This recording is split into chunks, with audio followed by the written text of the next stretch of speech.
What if Earth's mightiest heroes were dropped into one of the most brutal sci-fi wars ever imagined? Could the Avengers actually survive in the Halo universe where humanity is fighting for its very existence against an alien alliance that has already glassed dozens of worlds? Because let's be honest here, this isn't some friendly crossover where everyone shakes hands at the end. This is a universe where entire planets get turned into molten glass, where ancient superweapons can wipe out all sentient life in the galaxy, and where even humanity's greatest soldiers are forged in literal hell.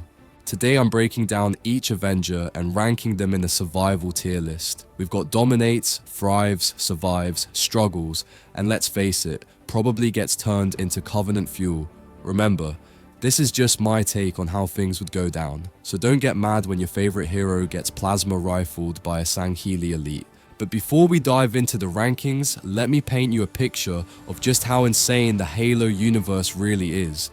We're talking about a war that's been raging for decades, where humanity went from controlling over 800 colonies to barely hanging on to a handful of core worlds. The Covenant doesn't just want to defeat humanity, they want to completely exterminate us because their religious leaders told them we're an affront to their gods. And behind all of this are the Forerunners, an ancient race that built weapons so powerful they committed galactic genocide just to stop an even worse threat called the Flood. This isn't a world where you can just punch your problems away or rely on plot armor to save the day. This is a universe where the good guys lose most of the time, where entire fleets get vaporized in minutes, and where the ultimate solution to saving the galaxy is literally killing everything in it. So let's start with the big guy himself, the Hulk, who I'm putting in struggles. Now I know what you're thinking, how could the Hulk possibly struggle in any universe? The guy gets stronger the angrier he gets, and trust me, watching planets burn would make him pretty angry. But here's the problem. Raw strength doesn't mean much when your enemies are sitting in orbit dropping plasma mortars on your head from space. The Hulk is incredibly powerful on a planetary surface, sure. He could probably tear through Covenant ground forces like tissue paper, smash through Wraith tanks, and maybe even take down a Scarab if he got close enough. But the Covenant's primary tactic isn't ground warfare, it's orbital bombardment. They sit up in space with their massive fleets and just glass everything from above. The Hulk can't jump to space, he can't fly, and no matter how angry he gets, he can't punch a starship that's thousands of miles above him. Even worse, the Covenant would probably see the Hulk as some kind of demon or unnatural creature that goes against their religious beliefs. They'd classify him as an abomination that needs to be cleansed, which means they'd probably focus their entire fleet on glassing whatever continent he's standing on. The Hulk might survive the initial bombardment, but he'd be stuck on a dead world with no way to reach his enemies. And let's not even talk about what happens if the Flood shows up. The Hulk's incredible healing factor and biological complexity would make him an absolute feast for the parasite. They'd probably turn him into some kind of super Flood form that could tear through anything. Next up is Iron Man, and honestly, he lands in thrives. This might be the one universe where Tony Stark's genius actually gives him a real advantage. The UNSC is desperately behind in technology compared to the Covenant, and suddenly having a guy who can reverse engineer alien tech and improve upon it, Tony would become the most valuable asset humanity has. Picture this, Tony gets his hands on Covenant energy shields and figures out how to miniaturize them for Spartan armor. He analyzes plasma weapons and develops countermeasures, maybe even human versions that are more efficient. The guy who built an arc reactor in a cave with a box of scraps would have a field day with Forerunner technology. But here's what makes Tony really valuable in this universe. He doesn't just build weapons, he builds systems. The UNSC's biggest problem isn't just firepower, it's coordination and intelligence. Tony could revolutionize their entire fleet coordination, create better AI systems, and maybe even figure out how to hack Covenant technology mid-battle. The UNSC would probably make him the head of some new research division, give him unlimited resources, and let him go wild. He'd be working alongside Dr. Halsey and the other top scientists, probably improving the Spartan program itself. Imagine Mark 7 Spartan armor with arc reactor power sources and repulsor technology. Tony's biggest weakness would be his ego and his tendency to go rogue, but in a war for human survival, even he would probably fall in line. Plus, his experience fighting aliens in New York would actually be relevant here. He knows how to analyze and counter alien technology under pressure. The only real danger for Tony would be getting too curious about Forerunner tech. Some of that stuff is designed to be incomprehensible to lesser species, and poking around in it too much could drive him insane or worse. But if anyone could figure out the safe way to study ancient superweapons, it's Tony Stark. Now let's talk about Captain America, and unfortunately, he's going straight into struggles. Steve Rogers might be the peak of human physical perfection, but in the Halo universe, peak human doesn't mean what it used to. We're talking about a world where unaugmented humans are basically cannon fodder, where even the elite ODST soldiers are considered expendable. Steve would probably get recruited into the UNSC military pretty quickly, and his leadership skills and tactical knowledge would be valuable, but physically, he's not even close to Spartan level. Master Chief can flip a tank, run at 60 miles per hour, and has reaction times that are literally superhuman. Steve is strong and fast for a normal human, but he's not breaking any Spartan records. The real problem is that the Halo universe doesn't really have room for the kind of moral leadership that Captain America represents. The UNSC has done some pretty dark things. In the name of human survival, they've kidnapped children to turn them into super soldiers. They've used orbital bombardment on their own colonies to stop Covenant advances, and they've made deals with war criminals when it served their purposes. Steve would constantly be butting heads with UNSC command over their methods. He'd want to save every civilian, protect every colony, and find a way to win without compromising his principles. But in a war where humanity is losing badly, those principles become a luxury they can't afford. His shield would be useful, sure. Vibranium might actually hold up against plasma weapons and energy swords, but one man with a shield isn't going to turn the tide of a galactic war. Steve would probably end up leading ground missions, maybe training new recruits, but he'd always be fighting an uphill battle against an enemy that outguns and outnumbers humanity by massive margins. The worst part is that Steve would probably blame himself for every colony that falls, every civilian that dies, every battle that gets lost while he's fighting somewhere else. The scale of the Halo universe would crush his spirit, even if it couldn't break his body. Now we move to Thor, and this is where things get interesting, because I'm putting him in Dominates. The God of Thunder might just be perfectly built for the Halo universe's brand of cosmic warfare. We're talking about a being who can fly through space, summon lightning storms, and has thousands of years of combat experience against enemies that make the Covenant look like weekend warriors. Thor's biggest advantage is that he operates on the same scale as the threats in this universe. While other Avengers would struggle with the sheer size of Covenant fleets, Thor could literally fly up to their ships and start tearing them apart from the inside. Mjolnir could probably punch through the Covenant shields, and his lightning could overload their systems in ways that human weapons never could. But here's what really makes Thor dangerous in this setting. The Covenant's entire society is built around religious fanaticism and worship of the Forerunners as gods. Suddenly they're facing an actual god who commands storms and wields a weapon that can level mountains. Some of the more superstitious species might actually start worshipping him instead of fighting him. The Sangheili elites would probably respect him as a warrior, especially once they see him in single combat. These are beings who value honor and martial prowess above everything else. Thor taking on their champions one-on-one and winning would earn him a reputation that spreads throughout their entire military hierarchy. And unlike the Hulk, Thor can actually reach the Covenant fleets in orbit.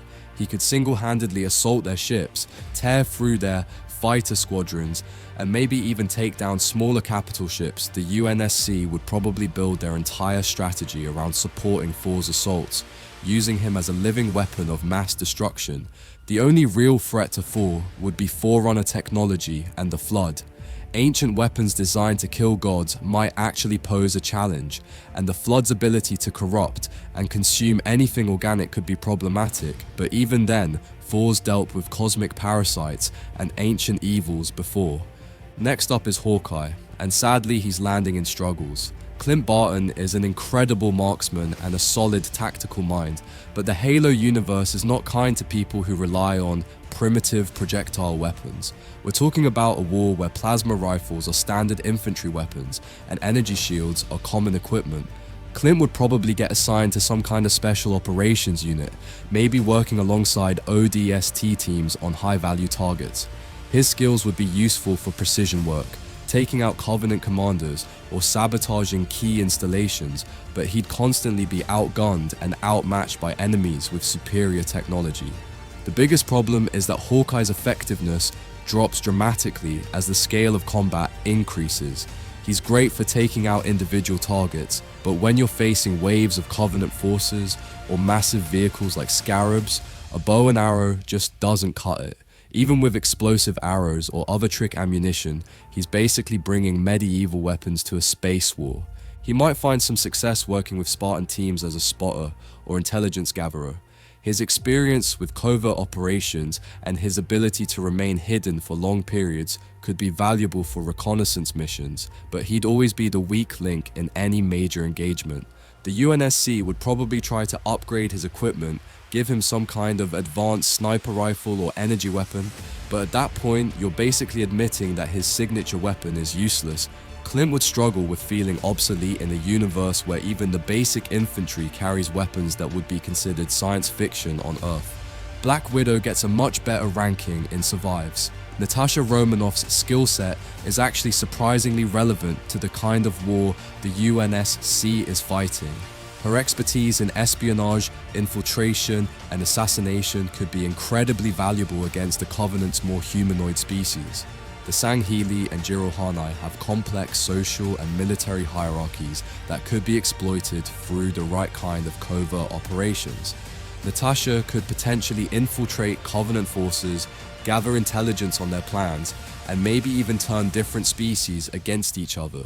Her experience dealing with alien invasions in New York would give her insights into how these species think and operate.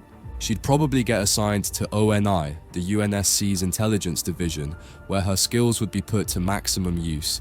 Think about the possibilities: infiltrating Covenant command ships to plant explosives, assassinating key religious leaders to destabilize their chain of command, or extracting human prisoners from Covenant installations. The real advantage Natasha has is her adaptability. She's used to being outgunned and outnumbered, used to fighting enemies with superior technology and resources. The Halo universe would be familiar territory for her in a lot of ways. She knows how to survive in hostile environments and how to turn enemy assets to her advantage. Her biggest challenge would be the language and cultural barriers. The Covenant species don't think like humans, and their motivations are often completely alien.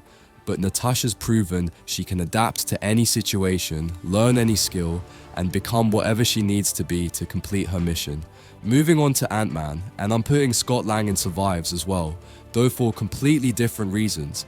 His ability to shrink down to microscopic size could be absolutely game-changing in the right situations. Imagine the intelligence gathering possibilities, the sabotage opportunities, the sheer chaos he could cause behind enemy lines. Scott could infiltrate Covenant ships without anyone even knowing he was there.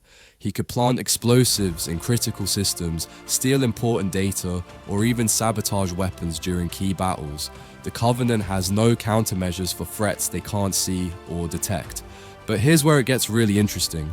Scott's size-changing abilities could be revolutionary for the UNSC's logistics problems. Imagine being able to shrink entire supply convoys to move them past Covenant blockades, or enlarging small strike teams to create the appearance of massive armies. The tactical applications are endless. The UNSC would probably want to study his PIM particles immediately, try to reverse engineer the technology for military applications. Having the ability to resize equipment and personnel could solve so many of their resource and mobility problems. Scott might end up being more valuable as a research subject than as a field operative. His biggest weakness would be the same as always. If his suit gets damaged or his PIM particles run out, he's just a regular guy in a universe full of super soldiers and alien warriors. But as long as he's got his gear working, he could be one of the most effective covert operatives the UNSC has ever seen. The Wasp gets a similar ranking in Survives, but with some key differences that make her potentially even more valuable than Scott. Hope Van Dyne brings military training and combat experience that Scott frankly lacks, plus she can fly even when she's full-sized. That mobility advantage is huge in a universe where aerial superiority often determines the outcome of battles. Hope's Wasp stings could be devastating against Covenant technology. Those bioelectric blasts might be able to overload energy shields, disable vehicles, or even disrupt the neural interfaces that many Covenant species use to control their equipment. She could fly right up to a Wraith tank, shrink down, get inside the cockpit, and take out the pilot before anyone even knows what happened. But what really sets Hope apart is her tactical mindset. She thinks like a soldier, not just a thief who stumbled into superhero work. The UNSC would probably fast-track her into some kind of special forces unit where she could train other operatives in unconventional warfare tactics. Imagine entire squads of ODST soldiers learning to think like wasps, striking fast and disappearing before the enemy can react. Her biggest advantage might be psychological warfare. The Covenant has never faced an enemy that can become microscopic, and that kind of unpredictability could seriously mess with their heads. Religious fanatics tend to struggle when their worldview gets challenged by things they can't understand or categorize. Now let's talk about Doctor Strange. And honestly, this one's complicated because I'm putting him in Dominates, but with some massive caveats. Stephen Strange's mastery of the mystic arts could be absolutely game-changing in a universe that's already dealing with incomprehensible ancient technologies and cosmic threats. Think about what Strange brings to the table. He can open portals across vast distances, which could revolutionize the UNSC's logistics and rapid response capabilities. Imagine being able to instantly transport Spartan teams anywhere in the galaxy, or evacuate entire colonies before the Covenant arrives. He could turn the UNSC from a reactive force into something that can strike anywhere at any time. His time manipulation abilities could be crucial for intelligence gathering. He could loop important moments to study Covenant tactics, peek into possible futures to predict their next moves, or even reverse catastrophic defeats. If he acts quickly enough, the Battle of Reach might have gone very differently with Strange, providing tactical foresight. But here's where things get really interesting.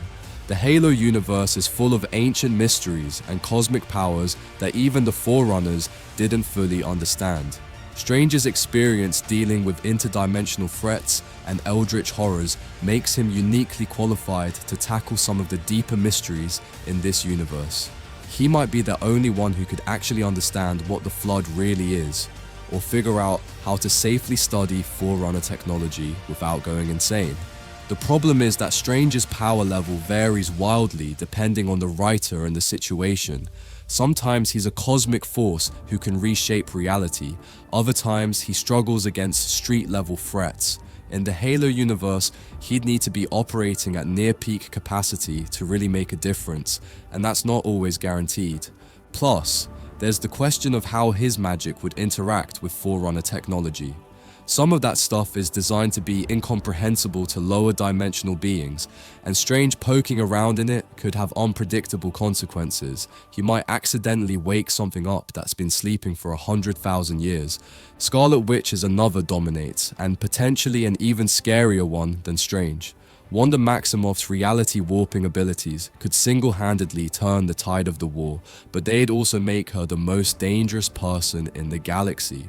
We're talking about someone who can alter probability, manipulate matter on a molecular level, and reshape entire battlefields with a thought. The Covenant would have absolutely no idea how to deal with her. Their energy shields, plasma weapons, and advanced armor mean nothing against someone who can just decide that they don't exist anymore. She could disable entire fleets by convincing reality that their ships were never built, or turn their weapons against them by rewriting the laws of physics in localized areas. But Wanda's real strength in this universe would be her ability to affect minds on a massive scale. The Covenant's religious unity is their greatest strength, but it's also a potential weakness. If Wanda could get inside their heads, make them question their beliefs, or turn different species against each other, she could tear apart their entire alliance from the inside. The UNSC would be absolutely terrified of her though. They've seen what happens when you give too much power to unstable individuals, and Wanda's history of mental breakdowns would set off every alarm bell they have. They'd probably try to study her abilities while keeping her under heavy surveillance, which would only make her more unstable. The real danger is what happens if Wanda has another breakdown in the middle of a galactic war. She could accidentally erase entire star systems, or worse, she could decide that the only way to end the suffering is to eliminate all sentient life in the galaxy. The Forerunner's final solution starts looking pretty reasonable compared to that possibility. Vision falls into a weird category that I'm calling survives, but barely. As an artificial intelligence with a physical body, Vision would be both incredibly valuable and incredibly dangerous to have around in the Halo universe. The UNSC has some serious trust issues when it comes to AI, thanks to their experiences with rampant artificial intelligences that go insane after 7 years. Vision's android body and his ability to phase through matter would make him nearly invulnerable to most Covenant weapons.